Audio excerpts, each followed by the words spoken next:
हाय बच्चों, कैसे हो आप लोग? उम्मीद है कि आप सभी बहुत अच्छे होंगे।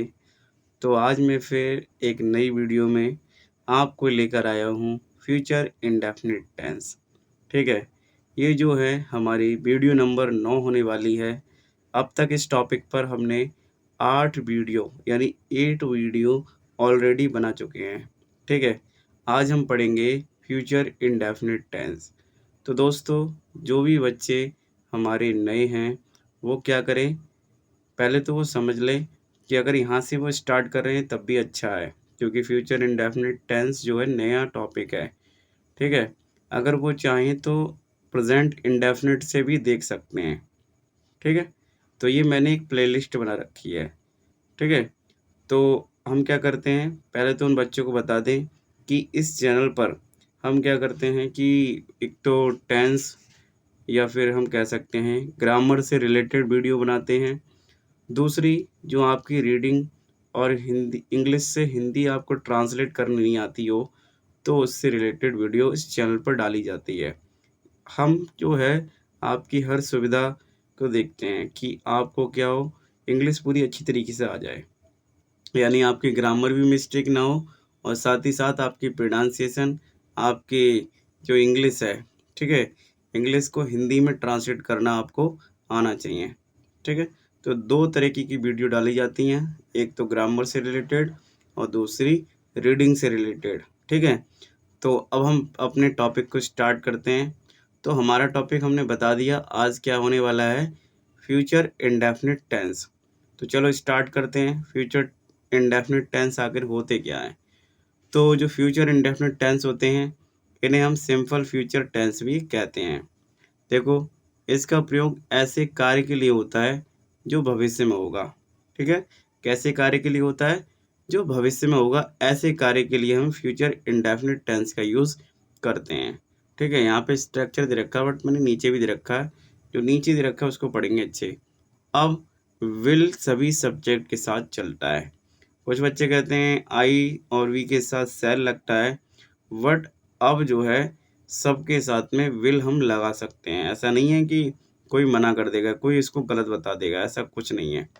तो इसका स्ट्रक्चर जो है हमारा साथियों, वो है सबसे पहले सब्जेक्ट लगाते हैं, फिर विल या शैल लगाते हैं, वर्ब की फर्स्ट फॉर्म लगाते हैं, उसके बाद ऑब्जेक्ट लगाते हैं। ठीक है? फिर हमारे अगले पेज में क्या दे रखा है उसको भी देख लेते हैं। अगला बच्चों जो दे रखा है वो हमारा है अफर्मेटिव सेंटेंस, यानी कि सकारात्मक वाक्य।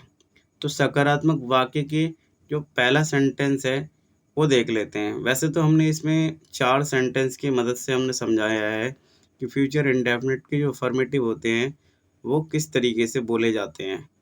तो पहला है जिसमें से I will go to school tomorrow. ठीक है? I will go to school tomorrow, मैं कल स्कूल जाऊंगा। She will cook food for us, she will cook food for us, वह हमारे लिए खाना बनाएगी। They will play cricket in the evening, वे शाम को क्रिकेट खेलेंगे। We will visit Delhi next week, हम अगले हफ्ते दिल्ली जाएंगे। हम अगले हफ्ते या अगले हफ्ते दिल्ली जाएंगे। तो यहाँ पे हमने क्या सीखा? फ्यूचर इंडेफिनिट के जो अफर्मेटिव होते हैं उनको हम किस तरीके से बोलते हैं। ठीक है? अब हम सीखेंगे फ्यूचर इंडेफिनिट के नेगेटिव। ठीक है? फ्यूचर इंडेफिनिट के नेगेटिव वाले वाक्य को सीखेंगे। तो नेगेटिव में भी हमने 4 वाक्य को रखा है, 4 सेंटेंस को रखा है, जिसकी मदद से आप पूरी तरीके से सीख जाओगे। ठीक है? पहला है इसमें आई विल नॉट। देखो, I will not watch TV tonight, मैं आज रात टीवी नहीं देखूंगा। He will not help you, वह तुम्हारी मदद नहीं करेगा। और दोस्तों, बच्चों, मेरे प्यारे बच्चों, आपको क्या करना है, इंग्लिश के सेंटेंस को जैसे मैं बोलूँ ना वैसे ही आप भी बोलने की कोशिश करा करो। जैसे कि मैंने बोला I will not help you, तो आप भी बोलो। ठीक है? इसी तरीके से I will not help you. दूसरा है, तीसरा है हमारा, we will not attend the meeting, हम मीटिंग में शामिल नहीं होंगे। हम मीटिंग में शामिल नहीं होंगे। She will not come here, वह यहाँ नहीं आएगी। वह यहाँ नहीं आएगी। तो इस तरीके से हम नॉट वाले यानी नेगेटिव वाले वाक्य को बनाते हैं। सही है। अगला देख लेते हैं। अगला हमारा है फ्यूचर इंडेफिनिट के इंटेरोगेटिव। इंटेरोगेटिव क्या होते हैं? इंटेरोगेटिव में प्रश्नवाचक वाक्य को हम लाते हैं, जैसे कि will you come with me, will you come with मी, क्या तुम मेरे साथ आओगे? Will see dance at the party, क्या वह पार्टी में डांस करेगी? तो ये will they arrive on time, तो क्या वे समय पर पहुंचेंगे?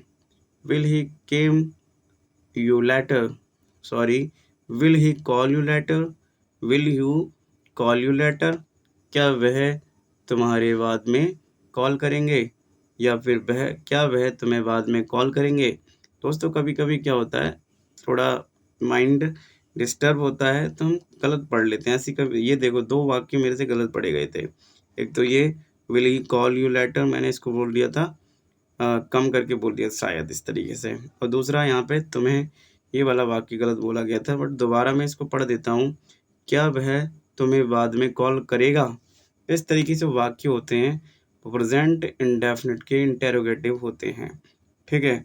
अब दोस्तों जो हमारी एक बात सुनो, पहले तो ये जो इंटेरोगेटिव वाक्य है ना, ये वाले, इनका जो उत्तर है वह हम हाँ में दे सकते हैं और ना में भी दे सकते हैं। बट कुछ ऐसे वाक्य होते हैं जिनका उत्तर हम हाँ में या ना में नहीं दे सकते। उनको कैसे बनाते हैं, पहले उनको सीख लेते हैं। तो देखो, पहले वो कौन से वाक्य होते हैं? वो वर्ड होते हैं WH फैमिली, यानी कि इसमें हु आता है, ठीक है, हुम आता है, फिर उसके बाद में व्हाट आता है, व्हाट, वेयर आता है, इसमें क्या आता है, वेयर, फिर उसके बाद में वाई होता है इसके अंदर, वाई, ठीक है। तो हु माने कौन होता, हाउ माने कैसे होता, व्हाट माने क्या, वेयर माने कहाँ, वाई माने क्यों। तो ये वाक्य होते हैं। एक आध और होता है, व्हेन भी होता है, व्हेन माने कब होता है। तो ये हमारे होते हैं WH फैमिली। जैसे कि मान लो यहाँ पर एक वाक्य है, क्या तुम मेरे साथ आओगे? तो यहाँ पे हाँ भी बोल सकते हो, ना भी बोल सकते हैं। बट अगर हमने इसको वाक्य को ऐसे बोल दिया, तुम मेरे साथ क्यों आओगे, तुम मेरे साथ क्यों आओगे, तो इसको ऐसे बोलेंगे, why will you come with me, why will you come with me. अगला अगर हम ऐसे बोलें, क्या वह पार्टी में डांस करेगी, इसको ऐसे बोलें कि वह पार्टी में डांस क्यों करेगी, तो इस वाक्य को हम इंग्लिश में ऐसे बोलेंगे, why will she dance at the party. सही है। अगला है कि will they arrive on time, क्या वे समय पर पहुंचेंगे। तो अगर इसी वाक्य को हम ऐसे बोलें, वे समय पर कब पहुंचेंगे, तो इसको हम बोलेंगे, when will they arrive on time. फिर अगला वाक्य है हमारा ये वाला कि will he call you letter, क्या वह तुम्हें बाद में कॉल करेगा। तो इसको हम ऐसे ही बोल सकते हैं। अगर WH फैमिली वाला लगाएंगे तो हम क्या बोलेंगे, इसको हम बोलेंगे वह तुम्हें कॉल क्यों करेगा, वह तुम्हें बाद में कॉल क्यों करेगा। तो why will he call you later, why will he call you later, इस तरीके से बोलेंगे। ठीक है।